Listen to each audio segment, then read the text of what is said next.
Israel Iran യുദ്ധം നമ്മളൊക്കെ cover ചെയ്തിട്ടുള്ള ഒരു യുദ്ധമായിരുന്നു. അതിൽ അമേരിക്കയുടെ വരവ് ലോകത്തെ തന്നെ അമ്പരപ്പിക്കുന്ന ഒരു രൂപത്തിലായിരുന്നു. ലോകത്തിലെ തന്നെ മോസ്റ്റ് അഡ്വാൻസ്ഡ് എന്ന് പറയാവുന്ന സ്റ്റെൽത്ത് ക്യാപ്പബിലിറ്റി ഉള്ള 5ാം തലമുറ B2 ബോംബർ വിമാനങ്ങൾ ഉപയോഗിച്ചുകൊണ്ട് അമേരിക്ക വലിയൊരു ആക്രമണം ഇറാനിൽ നടത്തുന്നു. ഇറാന്റെ ആണവശേഷി തകർത്തു എന്ന് ട്രംപ് അവകാശപ്പെടുന്നു.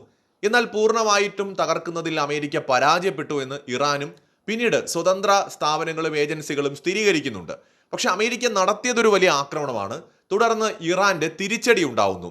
ഈ തിരിച്ചടിയിൽ എന്ത് സംഭവിച്ചു എന്നത് കുറെ നാളായിട്ട് നമുക്ക് അറിയില്ലായിരുന്നു. നമ്മൾ ആകെ കണ്ടത് ഖത്തറിലുള്ള അമേരിക്കയുടെ മിലിറ്ററി ബേസിലേക്ക് ഇറാന്റെ മിസൈലുകൾ വരുന്നു, പ്രതിരോധ സംവിധാനങ്ങൾ അത് തകർക്കുന്നു. ചിലരൊക്കെ അവരുടെ ഫ്ളാറ്റുകളിലും അപ്പാർട്ട്മെന്റുകളിലും ഒക്കെ ഇരുന്നു കൊണ്ട് വീഡിയോകളും മറ്റുമൊക്കെ പകർത്തുകയും സോഷ്യൽ മീഡിയയിൽ പങ്കുവയ്ക്കുകയും ചെയ്തിരുന്നു. അത് കാണുമ്പോൾ നമ്മൾ വിചാരിച്ചത് അമേരിക്കയുടെ എയർ ഡിഫൻസ് സംവിധാനങ്ങൾ ഇറാന്റെ മിസൈലുകളെ പൂർണ്ണമായും തകർത്തു എന്നായിരുന്നു. എന്നാൽ പിന്നീട് ആ ഖത്തറിലെ തന്നെ ചില സോഴ്സുകളിൽ നിന്നൊരു വാർത്ത വന്നു, ഒരു മിസൈല് അമേരിക്കയുടെ എയർബേസിൽ പതിച്ചിട്ടുണ്ട്, അത് രഹസ്യമാക്കി വെച്ചിരിക്കുകയാണ് എന്ന്.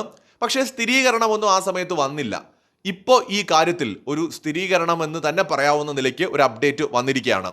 ഇറാന്റെ ബാലിസ്റ്റിക് മിസൈൽ ആക്രമണത്തിൽ ഖത്തറിലുണ്ടായിരുന്ന അമേരിക്കൻ ബേസിൽ വലിയ നാശനഷ്ടം ഉണ്ടായിരിക്കുകയാണ്.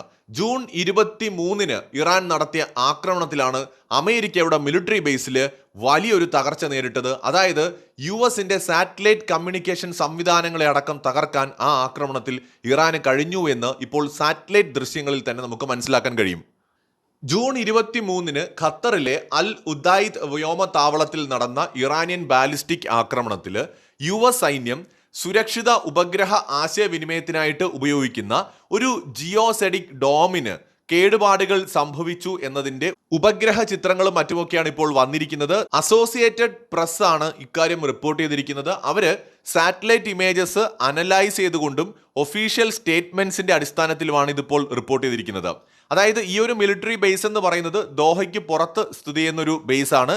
ഇവിടെയാണ് US-ന്റെ സെൻട്രൽ കമാൻഡ് സംവിധാനങ്ങളെല്ലാം ഉള്ളത് എന്നാണ് കരുതപ്പെടുന്നത്.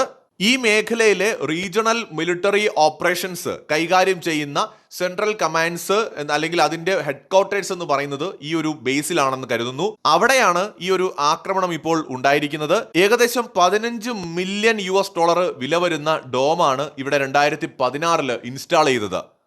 ഇത് അഡ്വാൻസ്ഡ് ആയിട്ടുള്ള സാറ്റലൈറ്റ് കമ്മ്യൂണിക്കേഷൻസിനെ സപ്പോർട്ട് ചെയ്യുന്നതിന് വേണ്ടിയിട്ടായിരുന്നു ചെയ്തത്.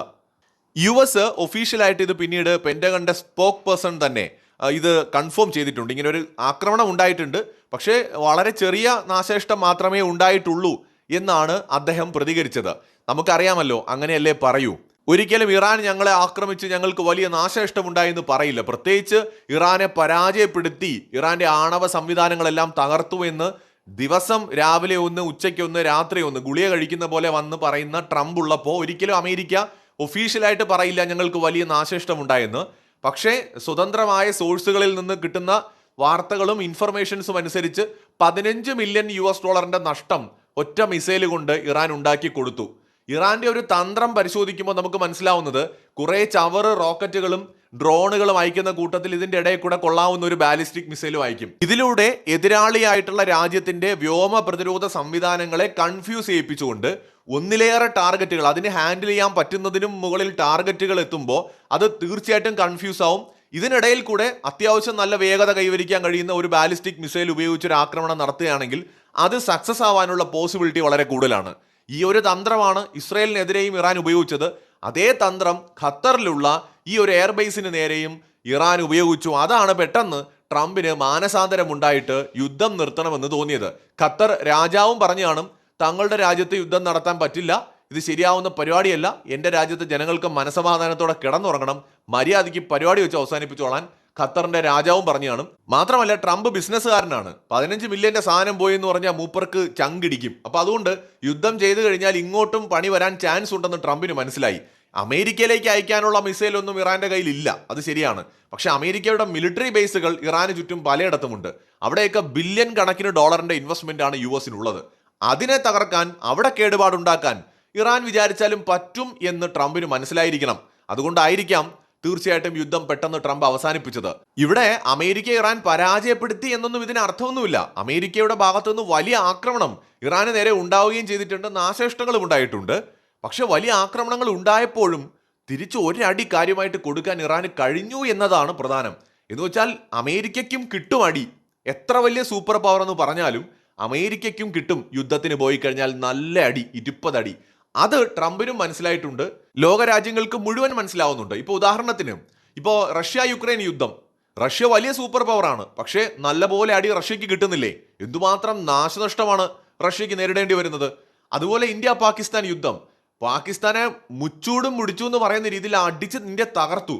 പക്ഷെ അപ്പോഴും അതിർത്തിയിൽ ഷെല്ലാക്രമണത്തിൽ നമ്മുടെ ചില ജവാന്മാരും അല്ലെങ്കിൽ നമ്മുടെ ചില മനുഷ്യന്മാരും മരണപ്പെട്ടു, അല്ലെങ്കിൽ നമ്മുടെ പൗരന്മാർ മരണപ്പെട്ട വാർത്തയെ നമ്മൾ കണ്ടു. അതുപോലെ ഇന്ത്യക്ക് ചിലപ്പോൾ വിമാനങ്ങൾ നഷ്ടമായേക്കാം എന്നും വാർത്തകളിൽ നമ്മൾ കാണുന്നുണ്ട്. അപ്പൊ യുദ്ധങ്ങൾ എന്ന് പറയുന്നത് എത്ര വലിയ സൂപ്പർ പവർ എന്ന് പറഞ്ഞാലും നമ്മൾ 10 അടി അങ്ങോട്ട് കൊടുക്കുമ്പോൾ ഒരെണ്ണം ഇങ്ങോട്ട് കിട്ടും. ആ ഇങ്ങോട്ട് കിട്ടുന്ന ഒന്നിനെ വാങ്ങാനുമുള്ള ചങ്കൂറ്റവും ധൈര്യവും നമുക്ക് വേണം. അത് അമേരിക്കയ്ക്ക് ഇല്ലാത്തത് കൊണ്ടാണ് തിരിച്ചടി കിട്ടുമ്പോൾ അമേരിക്ക പിൻവാങ്ങുന്നത്. അതിപ്പോൾ യമനിലായാലും അങ്ങോട്ട് കയറി അടിച്ചൊതുക്കി കുറെ. ഈ യമനിൽ ഇവർ തിരിച്ചടിച്ചപ്പോൾ, ഹൂതികൾ തിരിച്ചടിച്ചപ്പോൾ ട്രംപ് ഉടനെ തന്നെ സമാധാനത്തിന്റെ പാതയിലായി. ഇറാന്റെ കേസിലും അത് തന്നെയാണ് സംഭവിച്ചത്. അമേരിക്കയുടെ മിലിറ്ററി ബേസിന് പോറൽ പറ്റിയപ്പോൾ പെട്ടെന്ന് യുദ്ധം നിർത്തി സമാധാനത്തിന്റെ വെള്ളരിപ്രാവും പിന്നെ മറ്റേ നോബൽ സമ്മാനവും ഒക്കെ ആയിട്ട് അങ്ങ് മാറി. ഇതാണ് ശരിക്കും സംഭവിച്ചത്. മറ്റൊരു വീഡിയോയുമായി വീണ്ടും വരാം.